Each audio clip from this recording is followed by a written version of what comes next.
Have you ever watched your team dominate the ice, only to be blindsided by a score that just doesn't reflect the game? That's exactly what happened to our Toronto Maple Leafs against the Columbus Blue Jackets.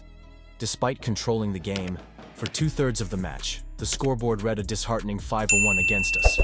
What went wrong?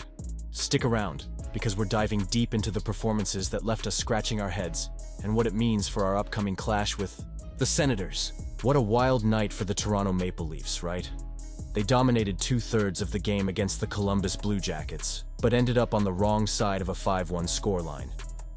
It's tough to swallow, especially when you see how much effort the team put in. They generated chances, controlled the puck, and had periods where they really looked like the better team. Yet, somehow, they came away with a loss that doesn't truly reflect the game they played. Let's talk about the goaltending, because that's a story in itself. Elvis Merzlikins was on fire for the Blue Jackets, stopping 29 shots and making some critical saves that kept his team in it. On the other hand, Dennis Hildeby had a rough outing, allowing 4 goals on just 18 shots. It's hard to pin this one on him entirely, especially when the offense couldn't convert on their opportunities. Austin Matthews even pointed out how quiet the fans were, saying they could have used a little more energy from the stands to help lift the team. And speaking of energy, Ryan Reeves finally dropped the gloves for his first fight of the season, against Mathieu Olivier. It was a classic old-school hockey fight, but honestly, the atmosphere didn't match the hype. The crowd's reaction was subdued, and that's surprising given Reeves' reputation as a game-changer. He's supposed to be that spark plug, and yet the fight didn't translate into any momentum for the Leafs. It's hard not to feel like the lack of crowd engagement played a role in the overall vibe of the game. But let's not shift the blame solely onto the fans. The players need to take responsibility too. Craig Berube, the coach, had some interesting thoughts post-game about Hildeby's performance. He mentioned that while Hildeby needs to be better and should have stopped the first goal, he also acknowledged that the young goalie is still finding his rhythm after not playing for a while. It's refreshing to see a coach support his players, rather than throw them under the bus. But it does raise questions about Hildeby's reliability moving forward. Will we see Matt Murray back in the net next time? That's a big decision for the coaching staff. Now, as we look ahead, the Maple Leafs have a critical matchup against the Ottawa Senators coming up.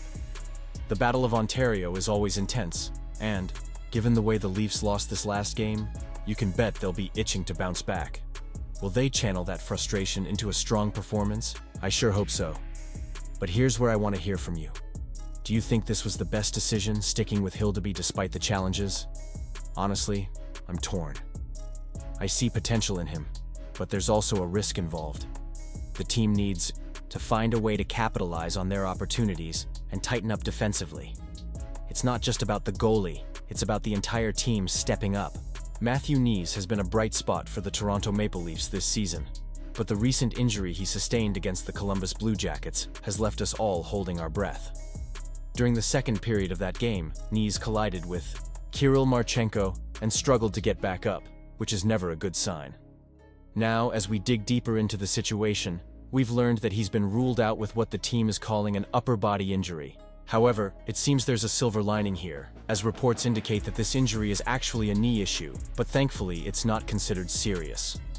This is a relief for all of us Leafs fans. We've already witnessed the impact of injuries on our roster this season, especially with John Tavares being sidelined.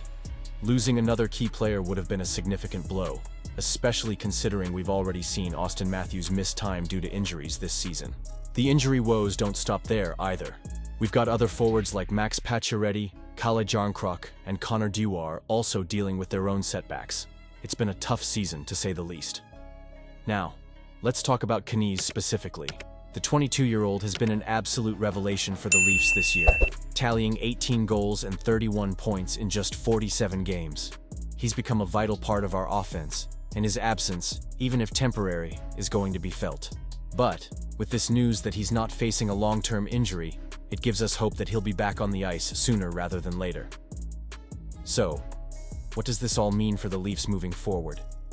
We've already been navigating a minefield of injuries, and the depth of our roster is being tested. It's going to be crucial for the coaching staff to adjust and find ways to keep the momentum going while we wait for our injured stars to return. I truly believe that if we can weather this storm, we'll come out stronger on the other side. But here's the burning question. Do you think this was the best decision? Honestly, I'm torn.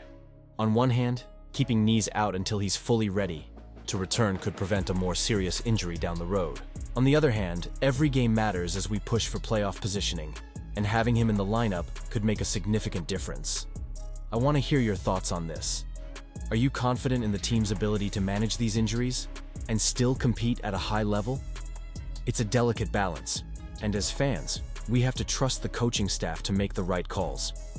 And you? What do you think? I want to hear your opinions down below. How do you feel about the state of the roster and the upcoming games? Will the team find a way to rise above these injuries, or are we in for a rough patch? As we continue to follow this story, make sure you stay connected for all the latest updates. Don't forget to like, share, and subscribe to the channel, and activate the notification bell to get all the latest updates. We're in this together, and as always, let's go Leafs!